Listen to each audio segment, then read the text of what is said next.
हरे कृष्णा। आइए सुनते हैं पुरुषोत्तम मास महात्म्य कथा अध्याय 5वां। नारद जी बोले, हे महाभाग, हे तपोनिधे। इस प्रकार अधिक मास के वचनों को सुनकर हरि ने चरणों के आगे बढ़ गए हुए अधिक मास से कहा। श्री नारायण बोले, हे पाप रहित हे नारद, जो हरि ने मलमास के प्रति कहा वह हम कहते हैं।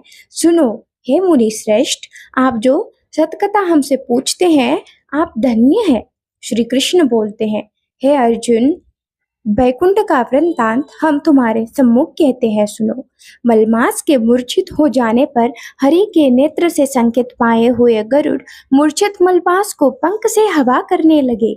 हवा लगने पर अधिक मास उठकर फिर बोला, हे विभो, यह मुझको नहीं रुचता है। अधिक मास बोला, हे जगत को उत्पन्न करने वाले, हे विष्णु, हे जगतपते, मेरी रक्षा करो नाथ। मुझ शरण आए कि आज कैसे उपेक्षा कर रहे हैं आप। इस प्रकार कहकर कांपते हुए घड़ी घड़ी विलाप करते हुए अधिक मास से बैकुंठ में रहने वाले ऋषिकेश हरि बोले, उठो उठो, तुम्हारा कल्याण हो। हे वत्स, विषाद मत करो। हे निरीश्वर, तुम्हारा दुख मुझको दूर होता नहीं ज्ञात होता है। ऐसा कहकर प्रभु मन में सोचकर क्षण भर में उपाय निश्चय करके पुनः अधिक मास से मधुसूदन बोले, हे वत्स, योगियों को जो भी दुर्लभ गोलोक है वहां मेरे साथ चलो। मैं तुम्हें योगियों के दुर्लभ गोलोक में ले चलता हूँ।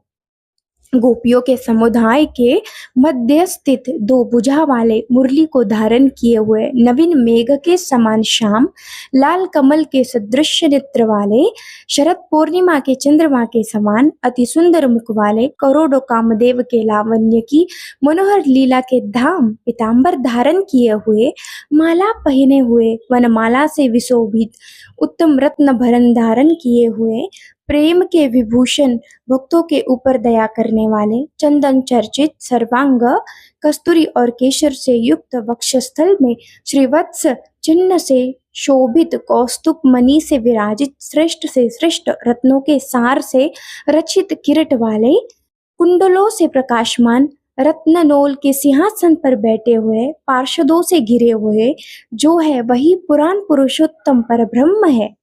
हे सर्वत्र सर्वोत्तर है, ब्रह्मांड के बीज, सबके आधार, परे से भी परे, निस्पृह निर्विकार परिपूर्णतम प्रभु, माया से परे, सर्वशक्तिमान संपन्न गुण रहित नित्य शरीरी, ऐसे प्रभु जिस गोलोक में रहते हैं वहां हम दोनों चलते हैं। वहां श्री कृष्ण चंद्र तुम्हारा दुख दूर करेंगे।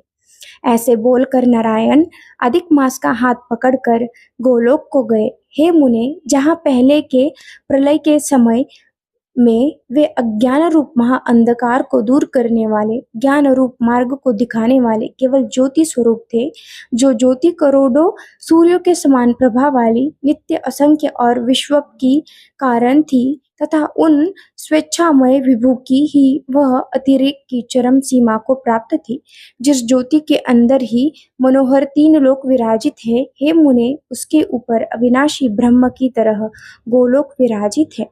3 करोड़ योजन का चौतरफा जिसका विस्तार है और मंडलाकार जिसकी आकृति है, लहलहाता हुआ साक्षात मूर्तिमान तेज का स्वरूप है, जिसकी भूमि रत्नमय है, योगियों द्वारा स्वप्न में भी अदृश्य है, परंतु जो विष्णु के भक्तों से गम्य और दृश्य है। ईश्वर के योग द्वारा जिसे धारण कर रखा है, ऐसा उत्तम लोक अंतरिक्ष में स्थित है।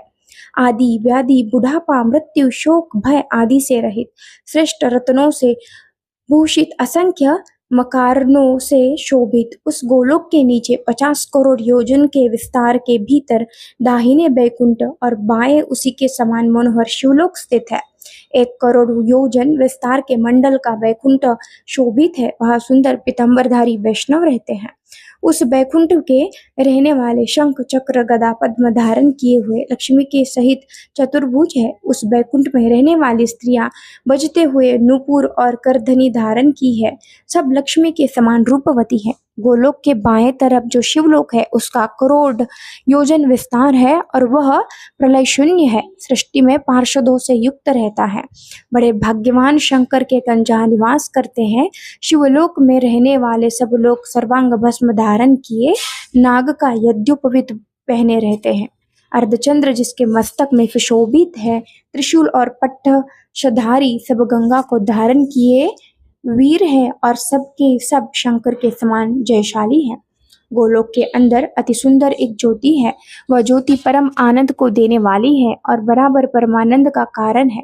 योगी लोग बराबर योग द्वारा ज्ञान चक्षु से आनंद जनक निराकार और पर से भी पर उसी ज्योति का ध्यान करते हैं। उस ज्योति के अंदर अत्यंत सुंदर एक रूप है जो ही नील कमल के पत्तों के समान श्याम लाल कमल के समान नेत्र वाले, करोड़ों शरद पूर्णिमा के चंद्र के समान शोभायमान मुख वाले, करोड़ कामदेव के समान सौंदर्य की लीला का सुंदर धाम, दो भुजा वाले, मुरली हाथ में लिए, मंद हास्य युक्त पीतांबर धारण किए, श्रीवत्स चिन्ह से सुशोभित वक्षस्थल वाले, कौस्तुभ मणि से सुशोभित करोड़ उत्तम रत्नों से जटित चमचमाते किरीट और कुंडलों को धारण किए, रत्नों के सिंहासन पर विराजमान, वनमाला से सुशोभित वही श्री कृष्ण नाम वाले पूर्ण पर ब्रह्म है।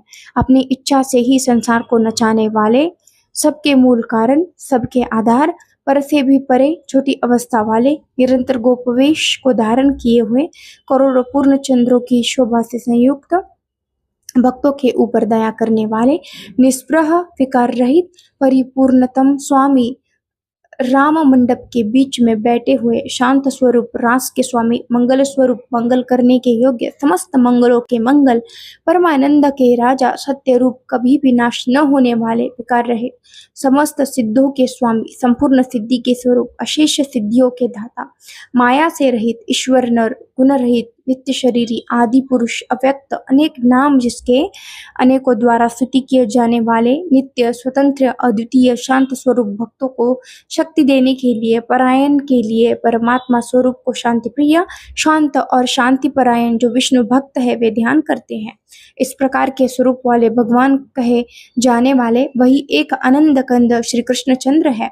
श्री नारायण बोले, ऐसा कहकर भगवान सत्व स्वरूप विष्णु अधिक मास को लेकर शीघ्र ही ब्रह्मयुक्त गोलोक में पहुंचे। सूत जी बोले, ऐसा कहकर सतक्रिया को ग्रहण किए हुए नारायण मुनि को चुप हो जाने पर आनंद सागर पुरुषोत्तम से विविध प्रकार की नई कथाओं को सुनने की इच्छा रखने वाले नारद मुनि उत्कंठा पूर्वक बोलते हैं। इति पुरुषोत्तम मास महात्म्य अध्याय 5वां समाप्त।